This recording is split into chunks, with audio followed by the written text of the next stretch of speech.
Thank you for joining us for CBN NewsWatch. I'm Ephraim Graham. Ahead today, the controversy over a potential ceasefire deal between Israel and Hezbollah, as Israel says Hezbollah can never again be allowed to become a huge threat. But some critics warn the deal actually protects Hezbollah and Iran. Votes involving Israel and the United Nations demanding an Israeli withdrawal from Gaza without the release of any hostages, and the United States Senate on withholding U.S. weapons and military aid from the Jewish state. Here at home, the controversy over transgender athletes with biological men playing as females in women's sports. Now, it's led to a lawsuit involving women's college volleyball. And we're going to hear from a charter school founder.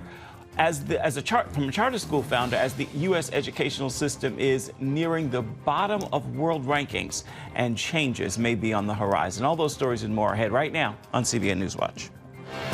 This is CBN NewsWatch.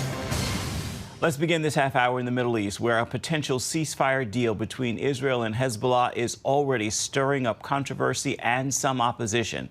U.S. mediator Amos Hochstein arrived in Israel late Wednesday evening in his latest attempt to negotiate the ceasefire. But as CBN's Chris Mitchell reports from Jerusalem, the critics are warning the deal would protect Hezbollah and its sponsor, Iran.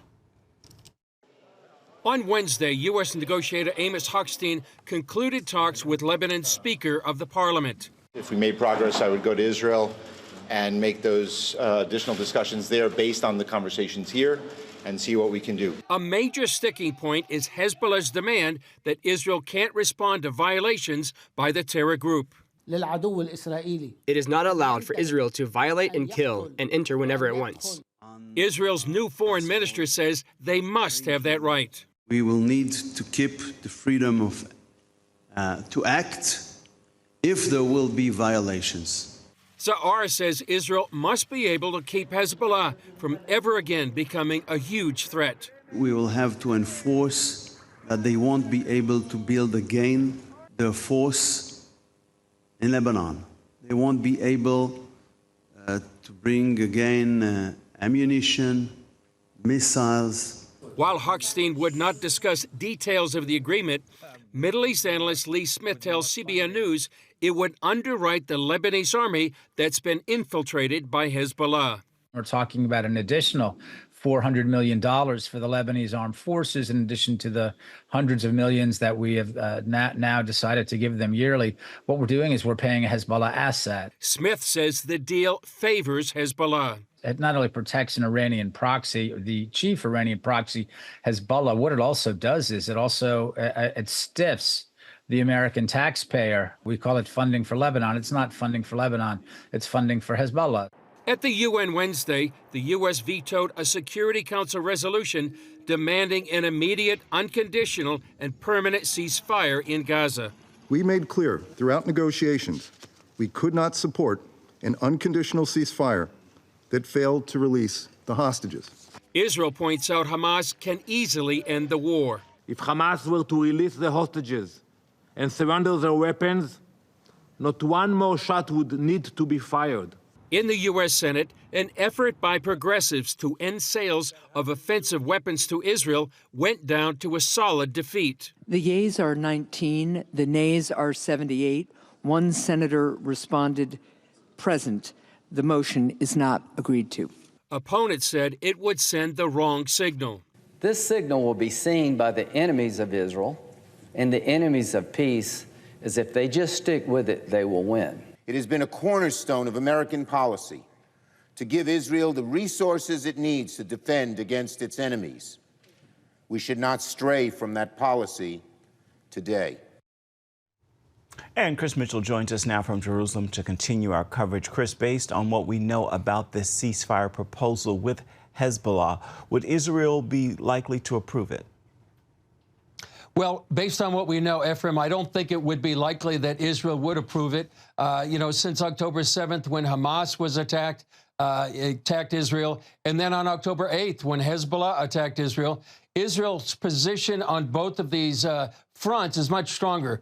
They can't tolerate the presence of Hezbollah in southern Lebanon, and they can't tolerate the ability of Hezbollah to rearm, rebuild, and continue to have the ability to fire missiles at Israel. So within a ceasefire agreement, they need to guarantee that they can hit Hezbollah. If Hezbollah would fire rockets from north of the Litani River, they want Hezbollah a free zone there from the Israeli-Lebanese border all the way up to that Litani River, about 20 miles from the border.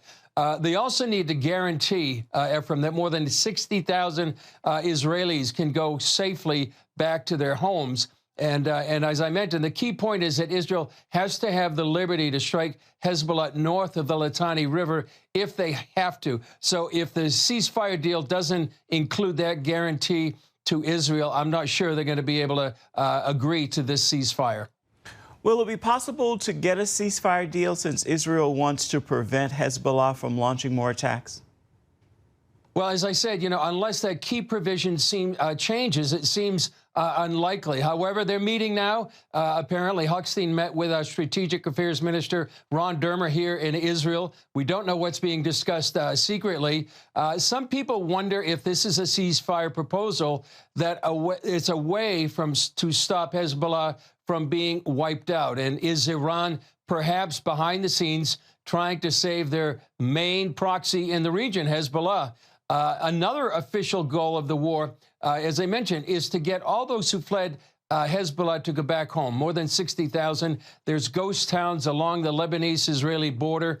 So this is exactly what Israel wants, and why these negotiations are not being concluded anytime yet. But we'll see what happens, what Israel will agree to. In the meantime, Ephraim, the IDF, the IAF is hitting targets throughout Lebanon and Beirut, especially in their stronghold there in that city. And so, on the other hand, there are dozens of rockets coming almost every day from Lebanon into Israeli towns, all the way down to near Tel Aviv and Haifa. Why is there concern this deal could actually be bad for all of the Middle East? Well, it could protect Iran, and Hezbollah has been the insurance policy for Iran to protect their nuclear sites. They boasted they had nearly 200,000 rockets and missiles that could strike Israel at any time if Israel struck those nuclear sites. What's happened in the last couple of months has really been a game changer, beginning with that pager attack, and have probably degraded the missile production or ability for Hezbollah to fire by 80%. And so what this does is it puts Iran in a vulnerable place. But what Israel needs to do is eliminate Hezbollah, keep the pressure on. Now, when we talked to Lee Smith yesterday, talking about that, part of the U.S. policy and why he thinks there's such an urgency of the Biden administration, this goes back to Barack Obama and his policy of realigning American interests with the Islamic Republic. And so why they're scrambling what to do is to save this kind of policy that they see crumbling in front of their eyes. The U.S. was the only country to vote against this UN resolution calling for a ceasefire in Gaza without the return of hostages. Is this another sign in Israel of the UN's bias against it? Well, it's one more sign, and there have been hundreds of signs of the UN's bias against Israel. It could be in the Human Rights Council, in the Security Council, or in the General Assembly. The vote was important, though. It would have prevented Israel from finishing up, or quote unquote mopping up, the last of Hamas there inside Gaza. The U.S. vetoed the resolution because it didn't include the release of the hostages. And some people think Israel may have dodged an administrative bullet. Some wondered if the Biden White House might have abstained, something the Obama administration did back in 2016. The Senate overwhelmingly defeated this measure to end U.S. weapons sales to Israel, including a majority of Democrats. But around a third of Democrats did vote to support the various cutoff plans. Is that cause for concern in Israel? There is, to a certain degree, Ephraim, a cause for concern. But I think here in Israel, there's more cause for celebrating. The Senate is now in Republican hands. We reported the other day that Senator John Thune, now the incoming majority leader, said reinforcements on the way. And I think the results of the election in November really are cause for celebrating. Not only the Senate, but also the new foreign policy team is something that Israel is really celebrating over here.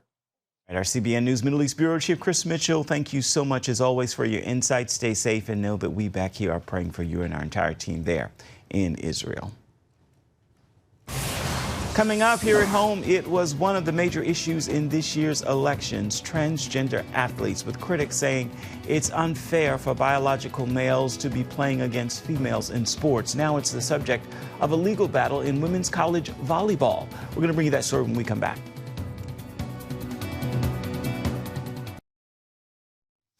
Welcome back. The controversy over transgender athletes has taken a new twist. The women's volleyball team at San Jose State University suspended its assistant coach for joining a federal lawsuit against the NCAA. The suit focuses on one of the coach's players on the San Jose team. CBN's Wendy Griffith brings us this story.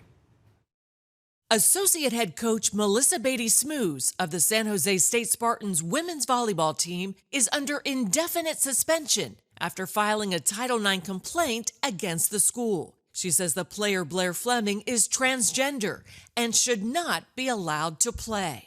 Safety is being taken away from women. Fair play is taken away from women. We need more and more people to do this and fight this fight, because women's sports, as we know it right now, will be forever changed. The university stated, quote, the associate head coach of the San Jose State University women's volleyball team is not with the team at this time, and we will not provide further information on this matter. San Jose has not responded about whether there is a trans athlete on the roster, although several schools have forfeited games refusing to play against the Spartans. Spartans co-captain Brooke Slusser and other team members are suing their head coach, the school, and their Mountain West Conference for allowing a transgender athlete on the team. She also joined a lawsuit against the NCAA spearheaded by activist Riley Gaines. It's amazing that other teams in the conference can stand up and just say, no, we're not doing this. And yet our school is still okay with having one person on our team that's causing all of these issues, and yet will not get rid of them. Slusser says the overall situation has left her feeling unsafe, and there have been multiple threats on her life. Well, it's retaliation, Jackie. That's what this is. That's what the message that's being sent loud and clear is: do not oppose us. Do not even dare to question our motives, or else we will get rid of you. President-elect Trump states this issue will be solved immediately when he returns to the Oval Office. You just ban it. The president bans it. You just don't let it happen. That would likely happen in the form of an executive order, according to the Heritage Foundation's Sarah Parshall-Perry. That effectively undoes the initial executive order from the Biden-Harris administration, which told all the cabinet secretaries to take all of their federal laws on sex discrimination and expand them to include gender identity discrimination. From that point, a host of ills was birthed. So now the president-elect is going to have a lot of work to do, but the first thing he can do is issue an executive order, making sure that sex means male and female. And she adds that it would allow Title IX to revert back to its original intent. It leveled the playing field by the feminists 52 years ago. Unfortunately, it has been turned on its head. This is insane. And what it's done is it's not just taken spots away from women on teams, awards from women on teams. It has asked normal people to deny the truth in life that men and women are different. It is forcing people to shut up and not say what is true. Meanwhile, athletes from several other universities have filed Title IX lawsuits for forcing schools to compete against transgender players. The case is also now before the Supreme Court, and Perry says this will not be over until there's a ruling that sex in federal law means male and female. The High Court could make a decision as early as next spring. Wendy Griffith, CBN News. Still ahead, why some major changes may be coming for the U.S. educational system and why one charter school founder says it is necessary. We're going to hear more on this story right after this. You're watching CBN NewsWatch.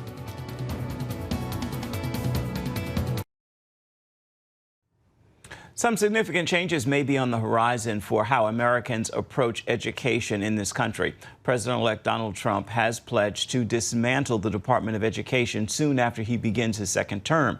He's nominated former Small Business Administration Administrator Linda McMahon to lead the effort as Secretary of Education. In this week's episode of The Global Lane, Florida charter school founder Erika Donalds was asked whether she believes the United States is nearing the bottom of the world's rankings in education. Well, we're certainly at the bottom of countries who we believe we should be much more competitive with. And there are a lot of contributing factors to this. What we do know is that the Federal Department of Education, an unconstitutional and wasteful bureaucracy, has not helped us to outperform those countries. In fact, since its existence, our student performance has actually decreased. Only about a third of students in the United States of America are doing reading and math on grade level. And so we want to eliminate this unnecessary bureaucracy, send the power back to the states and hopefully into the hands of parents where the free market can actually have an influence. And hopefully we as a country can be competitive on the world stage when it comes to our academic performance. Well, here are just some statistics here. Jimmy Carter created the U.S. Department of Education in 1980. At that time, America was #1 in the world educationally, and some surveys still show the U.S. is #1 in the world. Others say lower. One says 13. However, in math, as you state, the U.S. has declined to 28 out of 37 Organization of Economic Cooperation and Development countries and number 12 in science. So how will eliminating the Department of Education improve those rankings in math and science? Well, the first thing is to not waste money at the federal level and cause our local and state districts of education to jump through a bunch of hoops that are absolutely not helping student performance. What people don't necessarily understand is, although there are tens of thousands of government employees at the federal Department of Education, there are also tens of thousands more at the state and local level that only exist to maintain compliance with federal regulations that are not actually increasing students' academic performance. Eliminating that unnecessary waste could actually push those resources back into the classroom. But better yet, what President Trump has talked about doing is putting these dollars in the hands of parents to create a free market system in education that's going to allow for innovation and more competition among school options that's going to help our performance across the board in our country. Well, let's talk about that. Charter schools, you've started 5 in Florida. So what's the goal there and how are they working out? Well, charter schools are just one way, one of the oldest ways that we have in this country to create competition for parents that doesn't require them to pay out of pocket. And if they can't afford an education or private education, they can choose a charter school. In Florida, we've seen charter schools outperform their traditional public school counterparts, especially when it comes to students who are traditionally low performing or coming from low income household and disadvantaged communities. But what we're seeing is the rise of education scholarship accounts across the country. In Arizona, Florida, many other states where they are now universal, putting the power in the hands of parents, not just to choose a charter school or perhaps a magnet school within the public school system, but actually private schools, micro schools, online schools, and other forms of hybrid learning that are injecting true innovation into our system, including things like Optima Academy Online, which is the world's first virtual reality school. You know, kids are learning from the moon or from ancient Rome. I think we haven't seen the power of innovation truly come to pass in education. The power of the teachers' unions has been a real barrier to that. But education scholarship accounts and the rise of those is going to be the future. Well, and we're seeing more states move forward with school choice and vouchers. Some people say it's unconstitutional to have taxpayer dollars go to Christian schools. Your thoughts on that? Well, we've seen that play out in the court systems across the country, and it's just not true. There is freedom of religion. And if you think that they're not teaching religion in public schools, you haven't seen what's going on there. It's not the religion that, perhaps you and I want to be taught in schools, but it's more of a woke religion, if you will. It's a belief system that many parents don't agree with. And so they should absolutely have the right and the power to take their children out of that environment and put them in an environment that's going to uphold the values that they hold at home, or a value system that is just different from what we see in the traditional public school system. We can't have 50 states, though, having different approaches for testing. Shouldn't there be some federal requirements and standards? Well, I don't believe in a federal requirement for testing. We've seen that that has not actually worked to increase accountability in our states. Our founders believed in federalism. They believed that every state should be a pocket of innovation, and we should outcompete each other when it comes to accountability and student performance. We do have the NAEP test, which helps us to compare both across states and around the world. And many states have participated in cooperation around testing when it comes to SAT, ACT, and now the CLT. However, every state should be able to make their decisions about education on their own, by their voters, serving their students. That's the way the founders intended. Okay, states' rights and school choice. We'll be watching to see how the president-elect, his plans move forward. Erika Donalds, thank you for setting us straight today. We appreciate it. Thanks for having me. Also on this week's episode of The Global Lane, 61 years after JFK's assassination, Donald Trump promises to expose the truth and some historical facts about Thanksgiving and the Pilgrims. You can see it all on The Global Lane. It begins this evening on the CBN News Channel at 8 Eastern. You can also see it on the CBN News app and watch it on YouTube. Stay with us. We're coming back with an encouraging word for your Thursday. We'll be right back.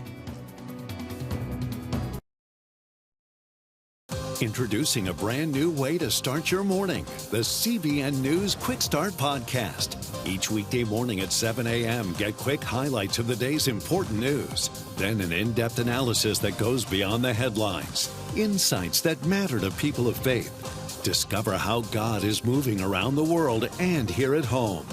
Find the CBN News Quick Start Podcast on iTunes or wherever you enjoy listening to podcasts, because truth matters. It's time now for your Thursday Thankful. I hope you'll join me in today's prayer of gratitude, and together we're going to make this a Thursday filled with thankfulness. God, thank you. In this moment, I ask for nothing. I simply say thank you. I awoke this morning and opened two gifts, my eyes. God, thank you. And with this prayer of gratitude, let's move through this Thursday with an attitude of gratitude. That will do it for this edition of CBN NewsWatch. Thank you so much for watching. We look forward to seeing you right back here tomorrow. Goodbye. God bless. We'll see you then.